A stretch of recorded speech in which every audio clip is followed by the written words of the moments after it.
Okay students, अब हम discuss करते हैं न्यूमेरिकल नंबर 1.5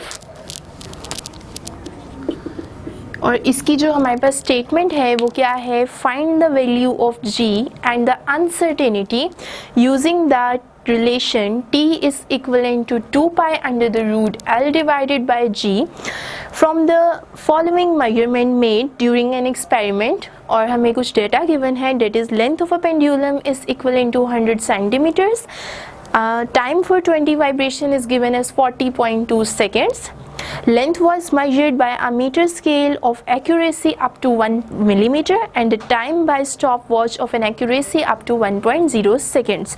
सबसे पहले इस न्यूमेरिकल को सिंप्लीफाई करते हैं। हमें क्या पूछा गया है कि हमें जो है वो एक रिलेशन गिवन है, टाइम पीरियड गिवन है सिंपल पेंडुलम का, उसका रिलेशन गिवन है, उसमें से हमें वैल्यू ऑफ जी फाइंड करनी है, यानी एक्सेलरेशन ड्यू टू ग्रेविटी की वैल्यू फाइंड करनी है। हमें उस एक्सेलरेशन ड्यू टू ग्रेविटी के अंदर जो है वो अनसर्टेनिटी की वैल्यू फाइंड करनी है। साथ ही साथ हमें जो है वो कुछ इन्फॉर्मेशन गिवन है जिसमें हमें लेंथ भी गिवन है हमारे पेंडुलम की, और इसके अलावा हमें जो है वो टाइम गिवन है 20 वाइब्रेशंस का, और इसके अलावा हमें जो है वो दो चीज़ें मज़ीद गिवन है। एक हमें लीस्ट काउंट गिवन है हमारे लेंथ के लिए, ठीक है, जिसके थ्रू हमने यानी मीटर रोड के थ्रू लेंथ मेजर की है और उसका लीस्ट काउंट गिवन है, और दूसरा हमने जो टाइम मेजर किया है स्टॉप वॉच से उसका लीस्ट काउंट हमें जो है वो यहाँ पे उसकी सिंपली एक्यूरेसी गिवन है। ठीक है, तो इसको स्टार्ट करते हैं। कंसिडर कर लेते हैं कि यहाँ पे हमारे पास एक पेंडुलम है। इस पेंडुलम के लिए जो टाइम पीरियड की वैल्यू हमें रिलेशन से गिवन है that is 2 pi under the root L divided by G। इसमें L जो है वो इस स्ट्रिंग की लेंथ है, G जो है वो हमारे पास एक्सेलरेशन ड्यू टू ग्रेविटी है। हमें फाइंड क्या करना है, सबसे पहले हम जो है वो इधर गिवन डाटा सब्स्टिट्यूट कर लेते हैं। गिवन डाटा में हमें लेंथ गिवन है ये वाली, ठीक है, और ये लेंथ कितनी है, L is equivalent to 100 centimetres के इक्वल हमारे पास लेंथ है। अगर हमें इसे सिंप्लीफाइड फॉर्म में लिखना है तो आपको पता है 100 सेंटीमीटर इक्वल होते हैं 1 मीटर्स के, ठीक है। सेम इसी तरह अगेन हमें जो सेकेंड चीज़ गिवन है वो गिवन है time for 20 vibration, time for 20 vibrations. 20 vibrations का जो टाइम गिवन है वो हमारे पास है 40.2 सेकेंड्स, ठीक है, 40.2 सेकेंड्स हमारे पास टाइम गिवन है 20 वाइब्रेशन का। अब यहाँ से हम अगर हमें ये चीज़ पता है तो हम इजीली टाइम पीरियड निकाल सकते हैं। अब टाइम पीरियड का आपके पास रिलेशन क्या होता है, time given divided by number of vibrations, ठीक है। तो टाइम हमें 20 वाइब्रेशंस का कितना गिवन है यहाँ पे, t is equivalent to 40.2 seconds divided by number of vibration that are, कितनी वाइब्रेशंस है हमारे पास, 20 वाइब्रेशन है, 20, और इसको भी 20 से डिवाइड करेंगे तो हमारे पास जो आंसर आएगा टाइम पीरियड के लिए वो है 2.01 सेकेंड्स की फॉर्म में। नेक्स्ट हमें जो है वो ये इन्फॉर्मेशन फ़िलहाल यूज़ करनी है, क्या फाइंड करना क्या चाहते हैं उसको हम यहाँ लिख लेते हैं। फाइंड करते हैं सबसे पहले वैल्यू ऑफ जी की वैल्यू हम सबसे पहले जो है वो यहाँ से फाइंड कर लेते हैं, ठीक है। अब रिलेशन हमारे पास क्या था, t is equalling to 2 pi under the root L divided by G। इसमें से इस फैक्टर को हमें फाइंड आउट करना है, तो सबसे पहले हमें क्या करना पड़ेगा, हम इस इक्वेशन की दोनों तरफ स्क्वेयरिंग कर लेते हैं, ठीक है। स्क्वेयरिंग करने से क्या होगा, t square is equivalent to 4 pi square. यहाँ पे अंडर रूट था तो जब स्क्वेयरिंग करेंगे तो अंडर रूट हमारे स्क्वेयर के साथ कैंसिल आउट हो जाएगा और रिजल्ट आएगा L डिवाइडेड बाय G। इस G को हम अगर उधर लेकर जाना चाहते हैं इसे फाइंड करने के लिए तो टी स्क्वेयर को डिनोमिनेटर में आके डिवाइड होना पड़ेगा। आंसर क्या आएगा यहाँ से, G is equivalent to 4 pi square L divided by t square. तो हमने जी के लिए एक फार्मूला जो है वो यहाँ से डिराइव कर लिया। अब नेक्स्ट स्टेप हम क्या करते हैं, इस फार्मूला में वैल्यू सब्स्टिट्यूट कर देते हैं। G is equalling to 4 as it is, pi की जगह हम जो है वो वैल्यू पुट कर देते हैं डेट इज़ 3.14 स्क्वेयर। एल हमें गिवन है, यहाँ से हमने निकाल लिया था 1 मीटर, और टाइम पीरियड हमें यहाँ पे गिवन है दिस इज़ 2.01 सेकेंड्स। इसका स्क्वायर किया तो हमारे पास जो आंसर आता है जी का वो हमारे पास आ जाता है approximately 9.76 metre per second square. ठीक है, तो यहाँ से हमने क्या निकाल लिया, हमने यहाँ से g की वैल्यू जो है वो फाइंड आउट कर ली। अब अगला काम हमें क्या करना है, हमें इस g की वैल्यू में अनसर्टेनिटी जो है वो मेजर करनी है। ठीक है, तो उसको स्टार्ट करते हैं। उससे पहले हम यहाँ पे अपने रिजल्ट को स्टोर कर लेते हैं कि जो हमारी g की वैल्यू आई वो आई है 9.76 मीटर पर सेकेंड स्क्वायर। इसको रिमूव कर देते हैं।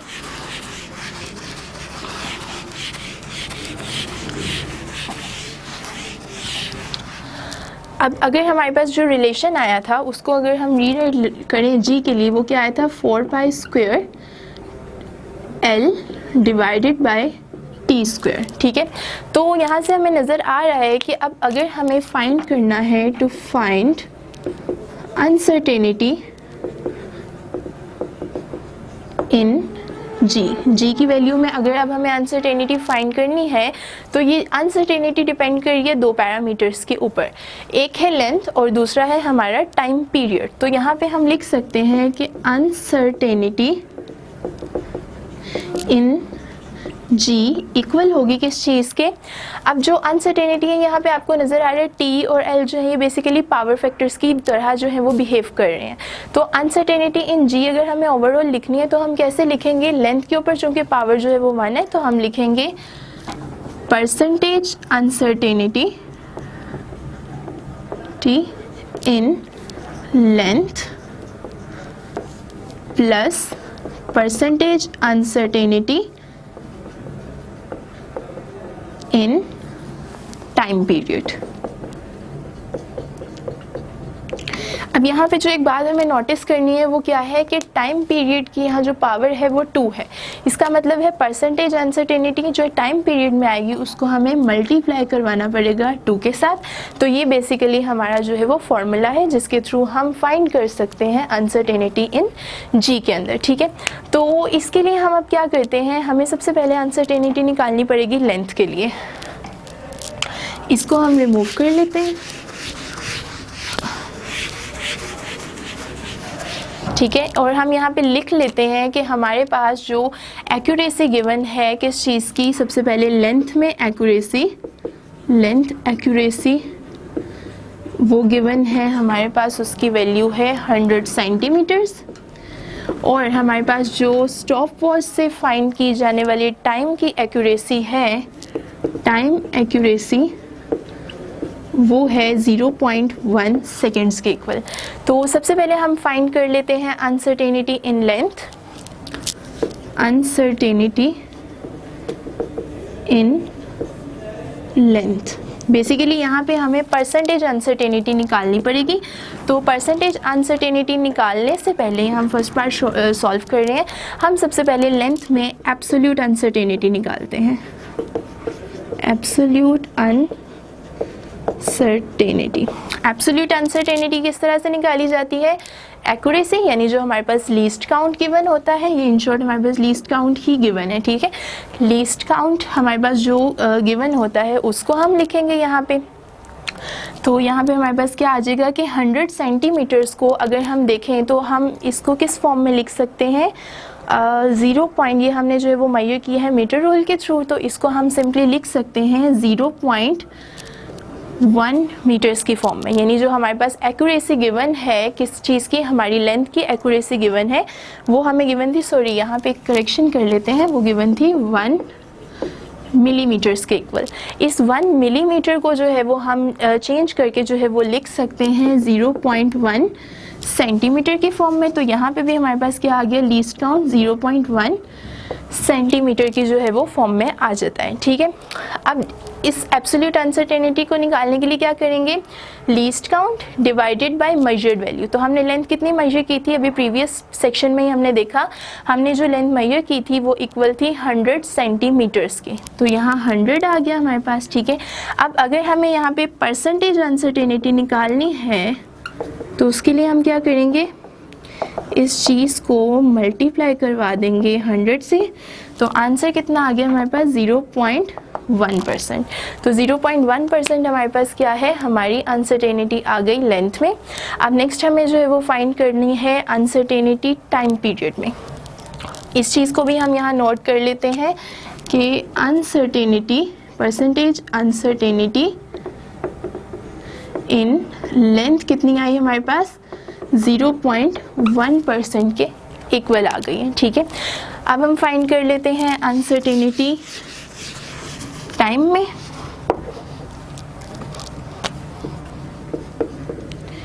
टाइम में अनसर्टेनिटी किस तरह से फाइंड करेंगे, सबसे पहले हमें जो है वो इसके लिए लीस्ट काउंट फाइंड करना पड़ेगा। ठीक है, तो सबसे पहले अगर लीस्ट काउंट फाइंड करना है तो किस तरह से फाइंड किया जाता है, एक्यूरेसी जो कि हमें 0.1 सेकेंड्स गिवन थी, divided by number of vibrations. तो ये हमारे पास आ जाएगा यहाँ से पहले लीस्ट काउंट। ठीक है, तो अगर हम ये लिखें यहाँ पे इसको, तो 0.1 डिवाइडेड बाय वाइब्रेशंस कितनी थी, टोटल हमारे पास 20 वाइब्रेशंस थी, तो आंसर आता है 0.005 सेकेंड्स के इक्वल। ठीक है, अब ये हमारे पास क्या आ गया, लीस्ट काउंट आ गया।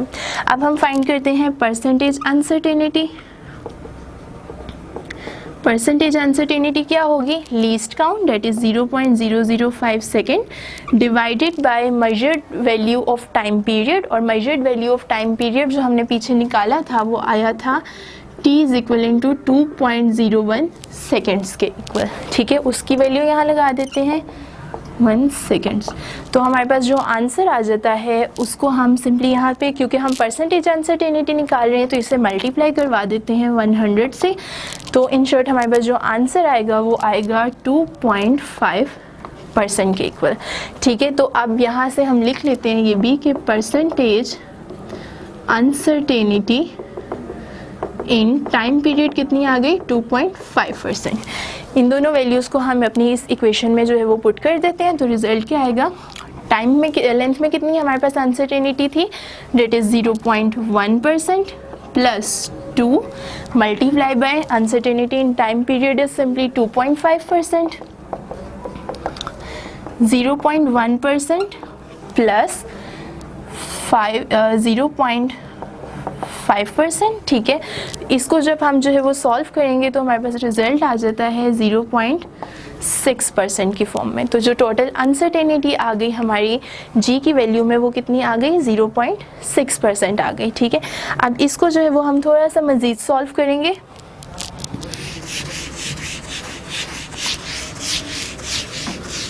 हम इसको एक एक्सप्रेशन की फॉर्म में लिख लेते हैं, uncertainty in value of ji.